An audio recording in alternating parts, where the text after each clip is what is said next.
Here's an AMI This Week shortcut with Grant Hardy. Put it horizontally on the left edge of the back row, hollow to the back. And I open this box and stick my hand in, and inside are every single type of Lego brick you can imagine. Big bricks, small bricks, round bricks, square bricks, flat bricks, bumpy bricks, smooth bricks. My name is Matthew Shifrin, and I've been blind since birth. Matthew never forgets being introduced to his passion, building with Lego. I started building with my parents, and what we'd build would be Bionicles, which were these kind of robotic action figures that Lego made. And that was nice, and I could do it on my own, but it wasn't very engaging. It was fairly formulaic, and you were kind of on autopilot. At this time, I'm 5, 6, 7, in elementary school. All of my friends are big Lego fans, and they build spaceships and castles and racetracks and whatever you want, they build. Helicopters, trains, they build it all. And I asked them, how do you do it? And they look at me and they say, we have instructions. We looked at the instructions, they showed us what to do, and we just put the pieces together. For them, it was fun because it was a very freeing experience. They didn't have to think about anything, monkey see, monkey do. And I found it really fascinating that they had that freedom. And I longed for that freedom. And I knew that that freedom was impossible because it's Lego instructions, they're pictures, they're for sighted kids. A close family friend made it her mission to create accessible instructions for Matthew, and so began a do-it-yourself project that quickly found an audience. We thought, why not just start our own website? And we did. LegoForTheBlind.com was the website that we started. And we put all of the instructions that we'd made onto that site. And what was amazing was as soon as we started that website, we got bombarded with emails from parents of blind kids, and they wanted certain sets for their kids, but also from blind parents of sighted kids. And the blind parents wrote us and they said, wow, now we get why our kid is such a Lego addict.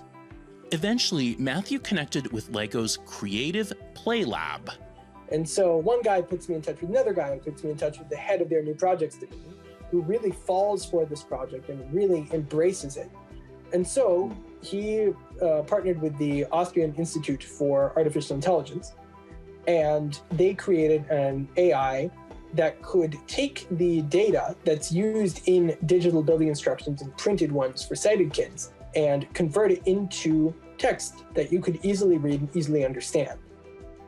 Well, I think his story is fascinating, and he is just such an inspirational and incredibly clever guy. My name is Stina Storm, and I'm a project manager with the Lego Foundation, which is the non-profit arm of the Lego Group.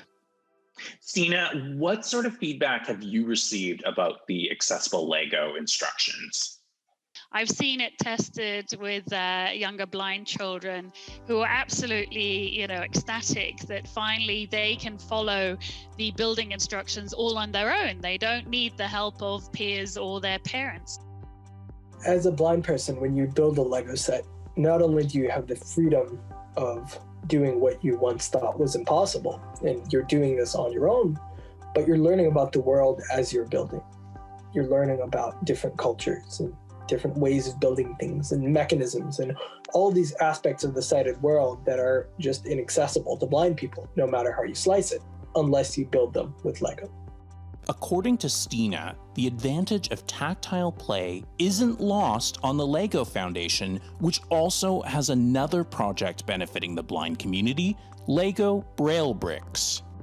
The concept is for developing pre-Braille and Braille skills, so literacy and numeracy. Of course, you can build with the bricks and make creations just like you can with any other Lego bricks, but these bricks are the actual Braille alphabet because of the 6 dots on a standard Lego brick with the 6 studs, as we call them. But to adapt it to the Braille alphabet, we had to make 63 new Lego molds. So children can sit and spell, make little words and sentences. And because of the print on the bricks, a sighted person can also see. So that's why we say it's an inclusive educational tool. You can, in effect, teach a sighted child and a blind child at the same time. Find one dark green plate 6x6. I'm so glad that people are able to engage with this work and get the same excitement out of it that I did when I first started building. And what's also cool is LEGO recently released their first blind minifigure. And it's wonderful to see them kind of engaging with disabled characters in this way.